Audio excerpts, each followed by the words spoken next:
یہ دیکھو نا ابھی تو وہ کیا اقبال نے کہا لڑکیاں پڑھ رہی ہیں انگریزی، قوم نے ڈھونڈ لی فلاں کی راہ.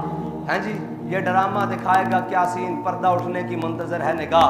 ہم جب کہتے تھے کہ اوئے حضرت جنید بغدادی سے کسی نے پوچھا نا کہ جناب بتائیں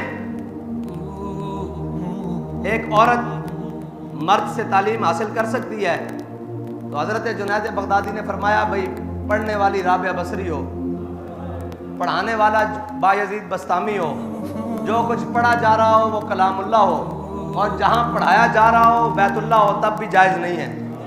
لیکن قوم کہتی تھی یہ مولوی بڑے شدت پسند ہے. میں نے کہا تم نے کیا لیا اس تعلیم سے؟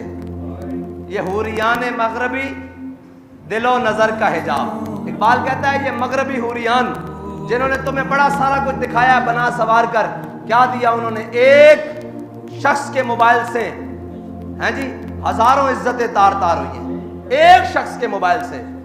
اقبال نے کہا یہ ڈرامہ دکھائے گا کیا سین، پردہ اٹھنے کی منتظر ہے نگاہ. ایک پردہ اٹھائے تو دیکھو تمہارا بنا کیا ہے. اور جہاں عزت دے کر تعلیم حاصل کر لی ہو، اس تعلیم سے تو بندہ بھوکا مر جائے، یہ بہتر نہیں ہے. جب ہم کہتے تھے کہ جناب نہیں اس طرح نہیں جائز، اس طرح نہیں ممکن، یہ حالات خراب ہو جائیں گے. قوم کے مولوی بڑی شدت پسند ہے جی، مولویوں کو جدت ہونی چاہیے. میں نے کہا جدت سے تم نے کیا لیا ہے؟ اب تو بغیرت بن کے جینے والی بات ہے. تم نے بتاؤ کوئی پوچھنے والا ان سے ہے کہ یہ بنا کیا ہے؟ اور اس میں تو بڑے بڑے پردہ نشینوں کے نام ہیں. پہلے دن نام آیا کہ بڑے بڑے وفاقی وزراء کے نام ہیں، لیکن نام دبا دیے گئے، کوئی نہیں پوچھنے والا.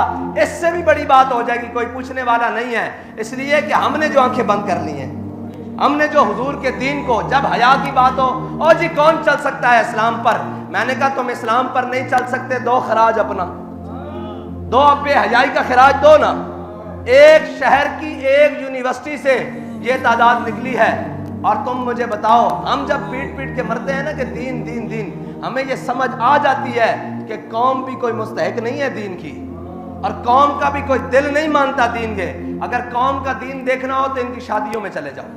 حضرت امام حسین کے کربلا کے اندر صرف آواز ہوئی اونچی رونے کی، تو حضرت امام حسین نے آ کر کہا خیموں میں کہ خبردار اب آواز کسی کی اونچی ہو. اور کوئی آواز کسی بات پر اونچی نہیں ہوئی، علی اکبر کا لاشا دیکھ کر اونچی ہوئی تھی، علی اصغر کا لاشا دیکھ کر اونچی ہوئی تھی. ہاں یہ حسینیت ہے. کہا خبردار کسی کی آواز بھی بلند ہوئی، آواز بھی غیر مارموں تک نہیں جانی چاہیے. ہیں جی یہ ہے حسینیت. اور جب یہ بات کریں تو پھر کہیں گے جناب کون اسلام پر چل سکتا ہے؟ جی آپ کیسی باتیں کرتے ہیں، آپ کیا باتیں کرتے ہیں، آپ جناب کیسے، قوم کیسے چلے گی جناب اسلام پر جب عزتیں تو لٹوا رہی ہو تعلیم کے نام پر؟ اور کوئی تعلیم کے نام پر عزت لوٹ کے چلا جاتا ہے، کوئی بے نظیر کارڈ کے نام پر عزت لوٹ کے چلا جاتا ہے، کوئی جناب انکم سپورٹ کے نام پر عزت لوٹ کے چلا جاتا ہے، کوئی ہیلتھ کارڈ کے نام پر عزت لوٹ کر چلا جاتا ہے. یہ ہے وہ نظام، یہ ہے وہ جمہوریت، یہ ہے وہ جس کا راگ الاپتے ہوئے آج 76 سال گزر گئے ہیں. اب تو تعلیم کے لیے عزتیں نہیں بحال، بلکہ اس نظام میں تو پیسے دے کر عزتیں لٹوائی جا رہی ہیں. ہاں جی ایک تعلیم یہ ہے کہ مفت حاصل ہو رہی ہو، ایک ہے کہ پیسے دے کے ایک ایک سیمسٹر کے، اور ایک ایک جناب وہ جو ہیں سسٹم کے، اور ایک ایک MBA اور جو بھی ان کی تعلیمی نظام ہیں، ایک ایک سال پورا کرنے کے لیے لاکھوں کی فیس دے کر عزتیں لٹوائی جا رہی ہیں. یہ نظام تعلیم دیا. وہ تو لارڈ میکالے جب اس برِ صغیر میں آیا تھا تو اس نے آ کر کہا تھا کہ میں واپس جا کر تقریر کی، اس نے کہا تم اس قوم کو شکست نہیں دے سکتے. اس نظام کو چھوڑ کر ہم نے یہ نظام اپنایا ہے. ہاں صاف سن گیا ہے قوم کو بھی، ہاں سب کو، اس لیے کہ حضور کے دین کو جو کمر کی ہے، قرآن کو پیچھے چھوڑ کر یہ تعلیم جدت کے نام پر آئی تھی. تو پھر اس طرح ہی ہونا تھا نا. اگر قرآن کو پڑھا ہوتا تو پھر اس طرح تو نہیں ہو سکتا تھا نا. اگر قرآن کا نظام ہوتا، قرآن کی تعلیم ہوتی، پھر تو اس طرح نہیں ہو سکتا تھا نا. پھر تو حیا اور محبت کا درس ہونا تھا، پھر تو وفا و عشق کا درس ہونا تھا. لیکن یہاں تو عزت تاراج کر کے، سارا کچھ تاراج کر کے. اور میرے آقا مولا صلی اللہ علیہ وسلم، قرون اولیٰ کا زمانہ ہے جہاں بابا جی احتیاط سے بات کرتے ہوئے کہتے تھے کہ جب مدینہ پاک میں زلزلہ آیا نا تو حضرت عمر نے اگلے دن تقریر کی، فرمایا ما ھذا ما حدثتم. اس کے بعد حضرت بابا جی فرمایا کرتے تھے کہ صحابہ کرام نے کیا کیا ہوگا؟ اتنا ہی کیا ہوگا نا کہ کوئی نماز بغیر مسواک کیے پڑھا دی جاتی ہوگی، پڑھا دی گئی ہوگی یا پڑھ لی گئی ہوگی. یہی ہوا ہوگا نا، اتنا پاک دور. لیکن میرے آقا مولا صلی اللہ علیہ وسلم کی ظاہری حیات میں مسجد نبی کے 2 دروازے تھے، ایک سے مرد داخل ہوتے تھے اور ایک سے عورتیں داخل ہوتی تھی. جب میرے آقا مولا صلی اللہ علیہ وسلم کے ظاہری حیات کے بعد جب مسجدوں میں عورتیں آنا بند ہو گئی تو حضرت عبداللہ بن عمر سے کسی نے کہا کہ آپ اس دروازے سے کیوں نہیں داخل ہوتے؟ کہا میرے آقا مولا صلی اللہ تعالیٰ علیہ وسلم نے منع فرمایا تھا. کہا اب عورتیں تو نہیں آتی؟ کہا حضور نے جو منع کر دیا تھا میں نے اس دروازے سے اندر نہیں جانا.